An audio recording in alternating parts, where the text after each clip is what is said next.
Hey everyone, it's been a couple days since the incident on the river. If you don't know what I'm talking about, you need to go into the link that's in the description below and watch that film first. So stop now and watch it if you haven't seen it. So a couple days ago, my son and I were on the North Saskatchewan River in our canoe and we had the accident. And I live to tell you that story, thankfully. My goal with this film is to warn other boaters of that stretch of river because no one else is.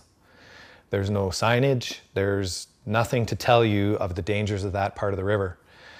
So my warning to you is don't bother canoeing or boating on that stretch from the Bighorn Dam to the Nordegg Bridge.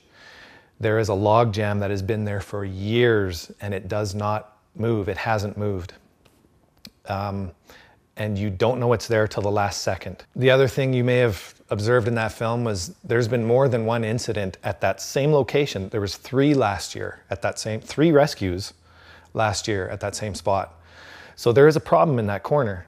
I'm even thinking of next winter when the river is frozen really solid in January, of going out with snow machines and chainsaws and cutting up those log jams and let them flow down the river in the spring. No one should have to endure that. We know it's been there year after year. The authorities and the rescue people have known about it. So I'm going to do something about it.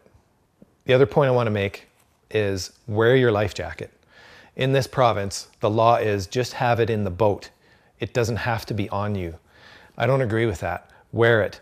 A few minutes before the accident, I actually zipped up my life jacket. I had it open, but I zipped it up to stay warm. I wasn't even thinking of safety. And when we fell into the water, our arms went up and that life jacket would have slipped right off of me and I would have went under those logs and that would have been the end of me. And I know that because as we watched our equipment come out of the canoe and fall into the water, it went under and it never came out again. They were stuck, caught under those logs. So in this case, I know it saved my life. It kept my head above water, both of us, and we were able to get our arms on those logs and get out. Wear your life preserver. Another thing that I recommend, we were lucky enough that my cell phone actually had a signal. I've been on that river in other parts and you don't get a signal for hours at a time. Now, what if you're hiking somewhere or you're on a canoe or whatever and you have an accident and you don't have a cell phone, you don't have a signal? Carry a GPS transmitter like a spot device or something similar where you can just hit a button and they'll know there's something wrong and they'll come and get you. I'm definitely buying one of those. I'm going to have one with me everywhere I go, anywhere on a trip like that especially. The other thing I recommend is stay calm. I could have panicked. I admit when I hit that glacial water and momentarily it was over my head, yeah, I panicked. But once my head was out of water, within 10-15 seconds, I calmed myself down. It was a very tough 10 or 15 seconds. But being calm, I think, made a huge difference. It helped keep my son calm. It helped us get our heads straight.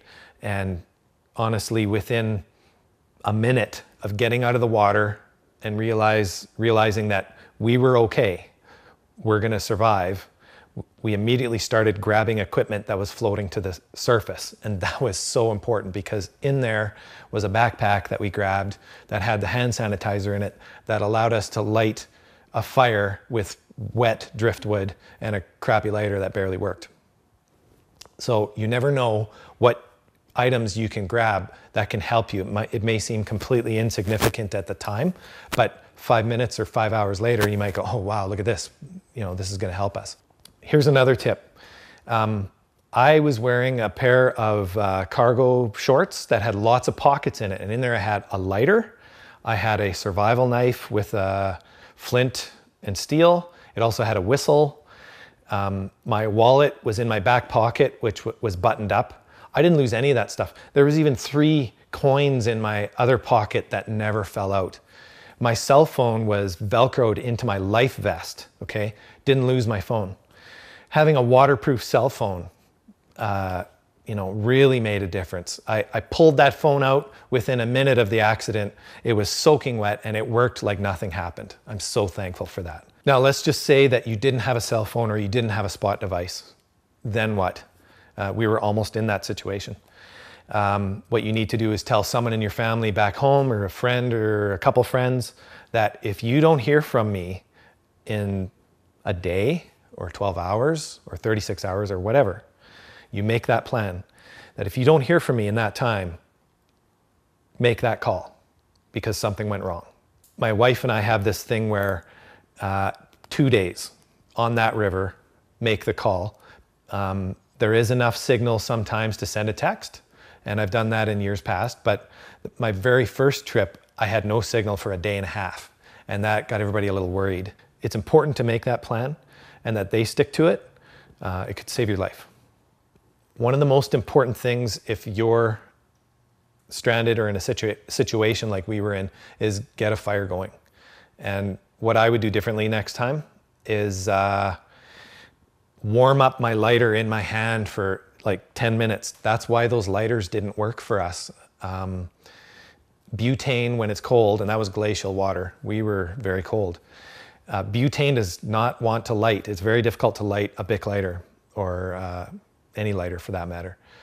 So I think the reason we finally got one lighter going was it was in our hand for so long, it warmed up and then it worked. That water was, I don't know what the temperature was, but I'm sure it wasn't far above freezing because that comes off a glacier. I don't know how many miles upriver. So warm up your lighter, then it'll work. We were lucky that we had 3 lighters on us and one worked. About 3 hours later, one of my lighters just all of a sudden started to work, but I think that's because we were warming up. So keep enough lighters with you, have a fire starter. Next time I'm keeping a small hand sanitizer bottle with my lighter. And a warning about hand sanitizer, when it burns, you can't see the flame. So be aware of that, you could burn yourself. That was an old Survivor Man tip, big fan of Survivor Man. So to sum up everything I've talked about, if you find yourself in an emergency situation, number 1, stay calm. Keep your head together. Remember these tips where I talked about the fire and the spot device and all that, very important. And most importantly for anyone canoeing that stretch of river, avoid the Bighorn Dam to the Nordegg Bridge. It's just not worth it. Start from the Nordegg Bridge. There's really very few log jams and they're very small and easily avoidable after that point. Tell someone where you're going to be and when you're going to be back, and if you don't hear from me, make a phone call. Wear your life jacket. Don't just keep it in the boat. Thanks everyone for watching. I really appreciate all the comments and emails I've received in the past about my films. I've learned so much from all of you people, and keep them coming. Keep asking questions. Maybe I'll do more videos and more tips or any of your ideas. I'd love to do it. And most of all, enjoy canoeing. I love it and I hope someday to do it again. But most importantly, be safe and be prepared.